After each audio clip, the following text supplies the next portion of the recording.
Welcome back to Tied Down TV, the punk rock opinion show with me, Geoff. And Danny. And today we're doing top 5 punk covers of pop songs. So, can we elaborate a little bit what we mean by that?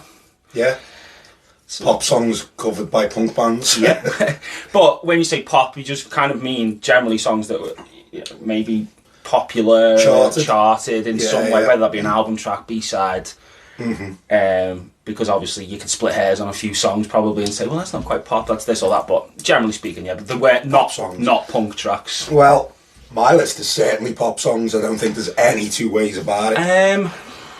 Yeah. Yeah. Pretty much, I think mine is as well. Maybe one track I don't think is a charting single, but anyway, we'll get to that. Yeah.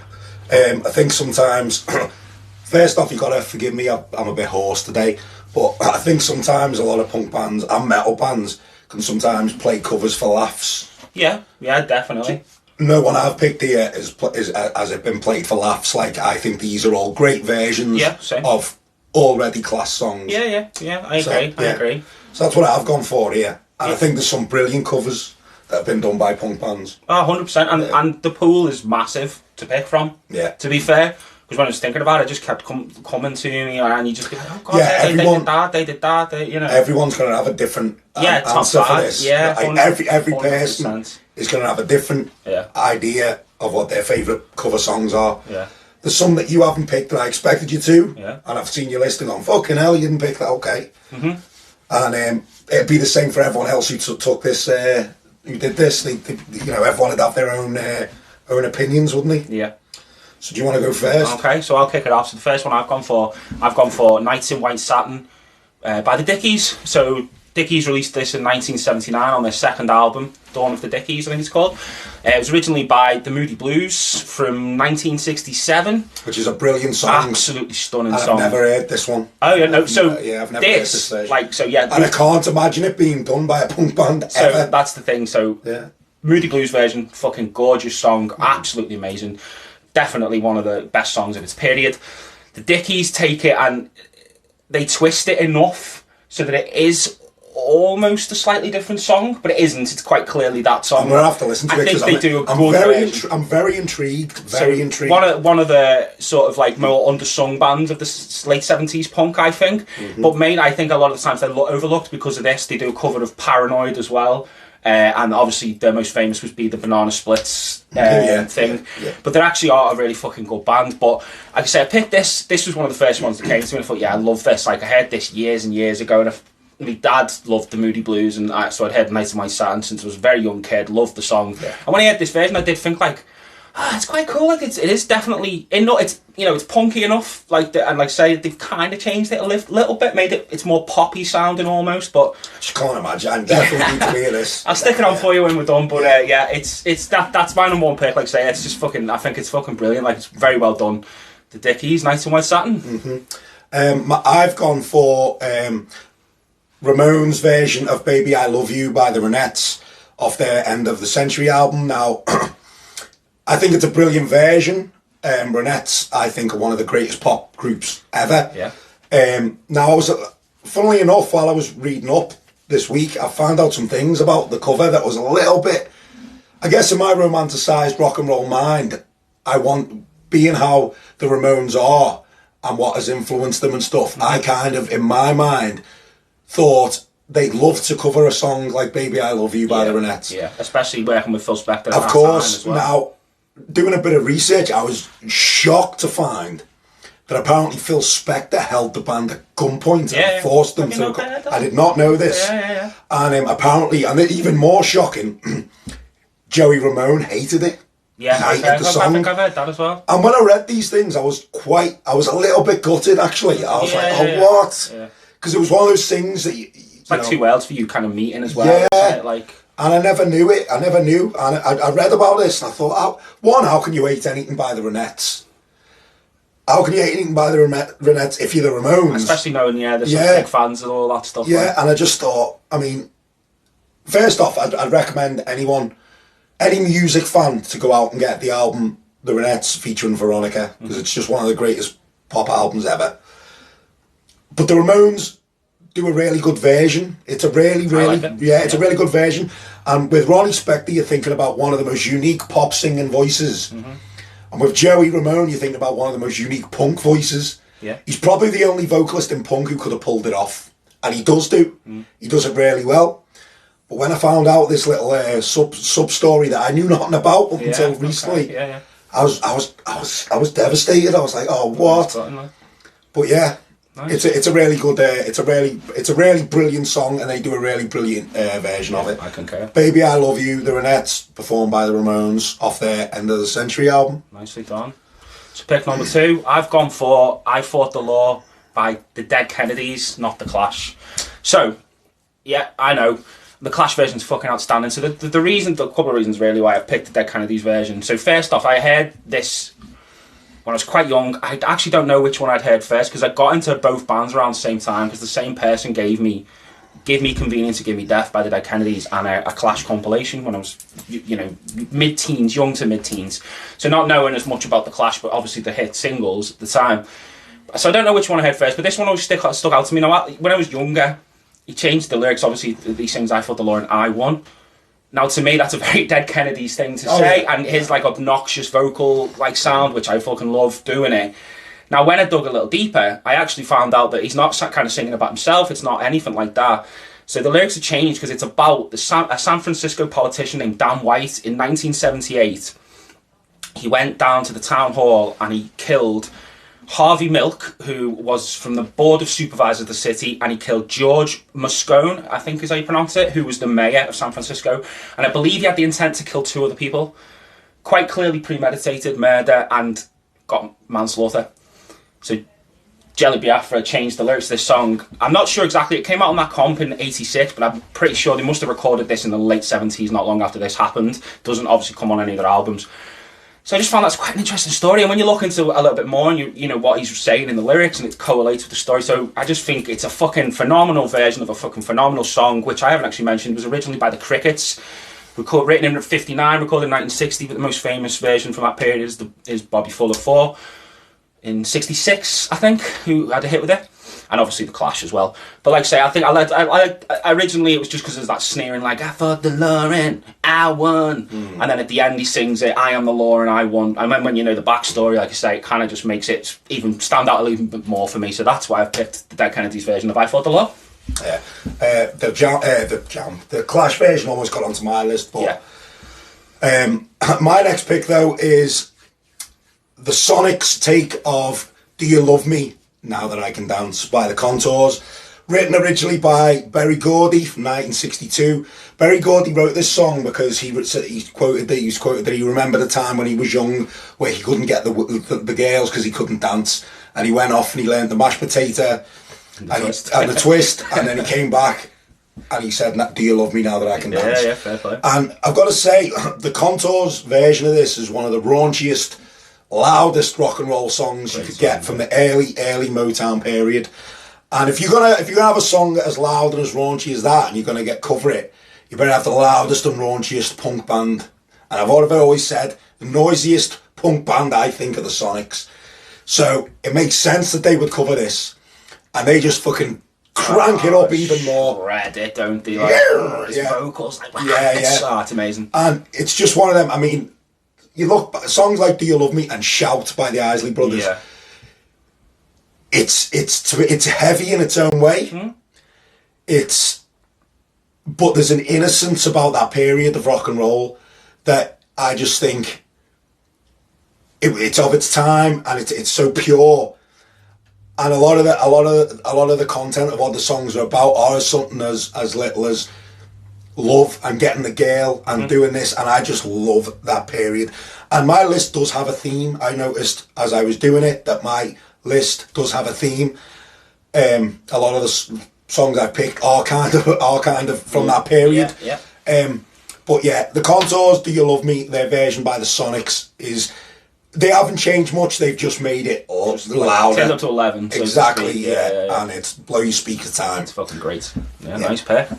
So third for me, I've gone for Grey Matter, doing "I Am the Walrus" from 1985, originally by the Beatles. And Beatles version 1967 off I think it was from the Magical Mystery Tour film. But yeah, so this is on the Food for Thought album. I had to pick at least one DC band, and I'm assuming one of the ones you thought I might have picked would be Stepping Stone, but I didn't. And obviously the Manfred version, that's great. There's a few versions of that from DC bands that are good though, to be fair, but I've gone for this, a little bit left field, because I am a fan of the Beatles. I don't care. But I think they do this a lot of justice. Like, it's not like hardcore up, so to speak, but it is definitely punky, and it's a little bit looser, a little bit more ragged and jagged. For me, you've probably heard a few covers of this song. I have, obviously, Oasis and bands like that. For me, this is the best cover version of it I've heard. And I just, like to say, I've not loads to say about it other than, like, I think it's a really good cover, and I listened to it quite a few times when I first heard it, and in more recent, when compiling this list, I listened to it again, I thought, yeah, fuck it, I'm having this. Like, it's a fucking great cover. And that jumped ahead of a couple of others on my list, like Stepping Stone, stuff like that. I just, like I said, a little bit left field, and, you know, a punk band covering the Beatles in 1985 might not have been considered that cool either. I kind of feel like maybe that's a little bit of a punk move. But either way, I think it's a great version, a great song. So I'm the Walrus by Grey Matter. My next pick, I've gone, come on Geoff, I always say it wrong, Algernon Cadwallader. There you go. Brilliant Midwest emo, more modern Midwest emo band. Yeah. And their version of This Boy by the Beatles. When I first heard this, I was listening to the album it's on. And the album's great all the way through. And then when that's now what Geoff's just said, I'm gonna come back and say I'm not a fan of the Beatles whatsoever. However, when This Boy came on, I was lying there, and I knew straight away it wasn't an original. I just knew it wasn't. I knew it was a cover, but I was quite shocked when I found out it was by the Beatles actually. But what a beautiful song! Amazing. What a beautiful song, and. When I listened to the Beatles version, and it's also obviously beautiful song, I found out that it was originally the B-side to I Want to Hold Your Hand, which is ironically probably my favourite other Beatles. So if I had to pick one, I'm not a fan of the Beatles. I've had this with people, I'm not, but funnily enough, I Want to Hold Your Hand was probably my favourite Beatles song until I heard This Boy by Algernon Cadwallader, and then heard the Beatles version of it subsequently. And what I liked about it is it's a real doo-wop number, a real slow doo-wop number. And I read that it was John Lennon wanting to sound like the Motown sound of the time, but specifically Smokey Robinson's writing. Yeah. And it makes sense because a lot of Motown groups at the time as well were actually releasing full albums of Beatles covers. I know the Supremes done it. The Miracles may have done it too. Quite a lot of Motown groups released full albums of Beatles covers. Yeah. So there was a connection there between Motown and the Beatles, especially then it seems. But it's such a beautiful song. It's great, and it's funny because, you know, you look back at those Motown back then in '63, you know, in terms of songwriting, Smokey Robinson, Berry Gordy, as I mentioned on the Sonics cover, and like Holland and Dozier, they were the men. They were the guys. For they wrote all the big Motown hits back then, and then Marvin Gaye wrote a lot as well. Yeah. But what an amazing song, and like I say, if you're into that old kind of doo-wop sound, listen to Algernon Cadwallader's version of This Boy, because it's absolutely brilliant. Nice. Pick number 4, I'm going for Police on My Back by The Clash. So one of the reasons why I didn't pick The Clash's version of I Fought the Law was because I wanted to pick this. So this was released in 1980 on Sandinista, which is their triple album of, you know, some experimental stuff, this and that. You know, you can trim it down probably and make a cohesively brilliant album. It's a bit bloated in my opinion, but it has some hidden gems. This is one of them. So this was originally by the Equals, who, for those of you who don't know, featured Eddie Grant. I think it was 1967ish this came out for the Equals. It was an album track. I'm not sure if it ever was a single. I think it was. Now, for me, this is the 4th pick, and this is probably the one where I will say I think this is better than the original, personally. I much prefer listening to this version, not that I dislike the Equals version at all, it is actually great.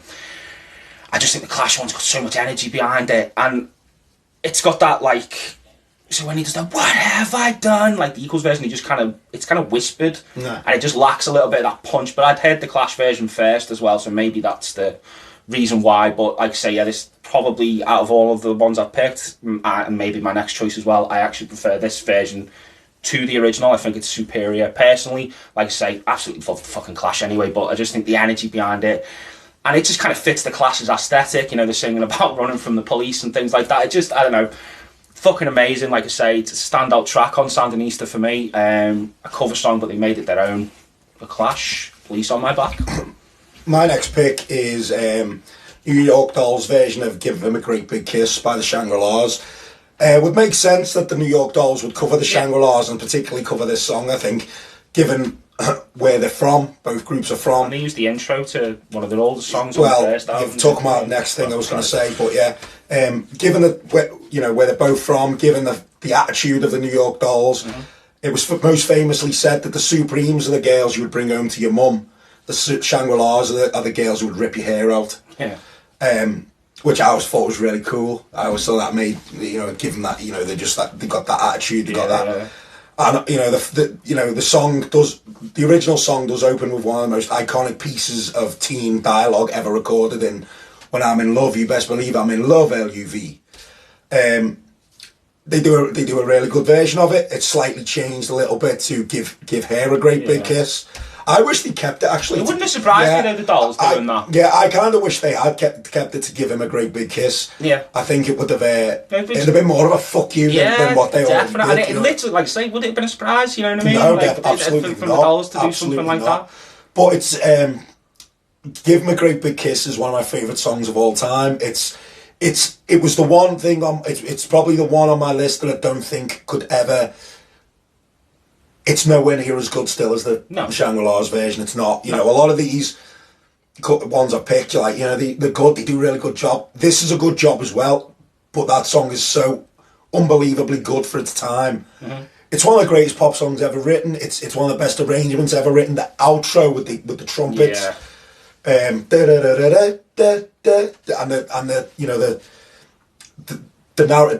narration over it. Mm-hmm. So does he dance? What do you mean does he dance? Yeah. How's he dance? Close. Very, very close. Little things like that, which, and also the, is he bad? He's good bad, but he's not evil. It's just all that, like I was saying before, it's kind of like that innocent side of rock and roll. Yeah. Before like teenage, that teenage. But to me, it's so real, and it's just so that's why I love '60s girl groups specifically, because it was so like everyone goes through that stage in their life, and I just think when you compare pop songs back then, it was dealing with real teenage issues and the things we all think about growing up, in it at its most innocent, and to me, it's the most real thing. A lot of these groups that I'm talking about here, you wouldn't have your Destiny's Childs and stuff like that without these groups. The Girls with Attitude thing was in pop was kind of laid down by the Ronnettes and the New York Dolls and stuff. And the Shangri-las. But New York Dolls do a good cover, and it's like I say, it's not surprising that they covered that at all. Nice, yeah. Cool. So pick number 5 then. I've gone for Message in a Bottle by Leatherface.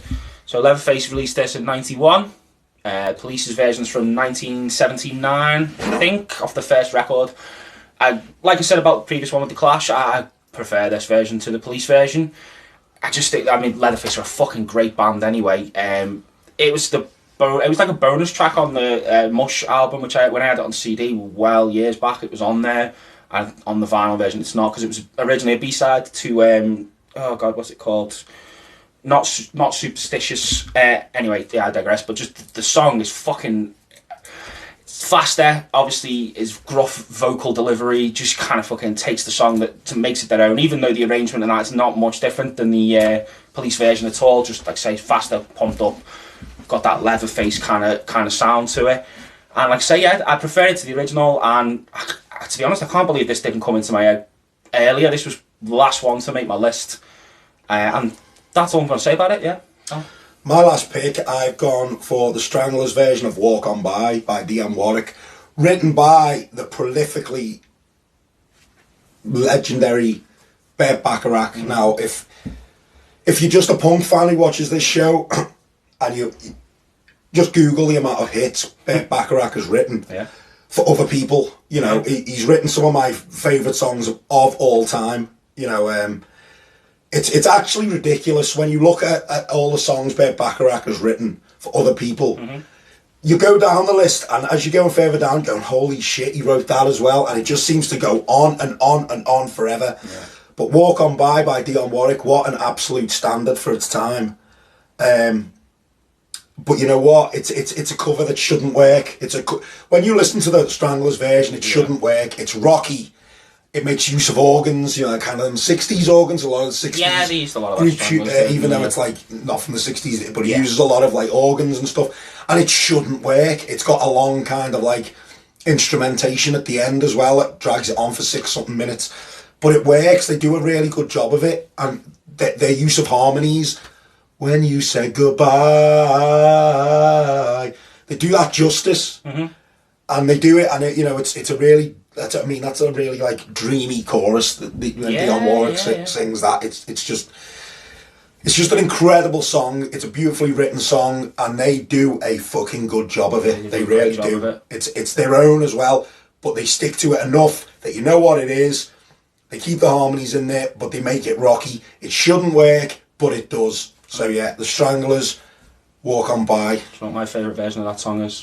Go on. Isaac Hayes. Okay, it's much slower. Amazing. Yeah, longer, but fucking brilliant. That on Hot Buttered Soul. Yeah, first track. Yeah. Of course, it's the big. Yeah. Nice. So, have you got an honourable mention?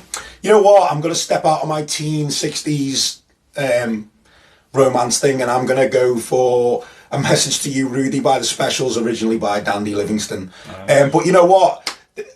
The Specials are one group that they did improve cover. When they did a cover, it was nearly always. They've got to take the title for being the one band that can continuously do covers of songs and make them better than the original. It very rarely happens, but they did it constantly. Yeah, so, pretty good at it. Yeah, I'm gonna go 99 Red Balloons by 7 Seconds from Walk Together, Rock Together. So that's our list. Let us know yours. Like we said, probably going to be much different. Don't forget to like, subscribe, ring the bell if you want notifications, social networks, Instagram, Facebook, all that stuff. We're on there. Jump on, like, follow, comments, and yeah, thanks for watching and see you next week.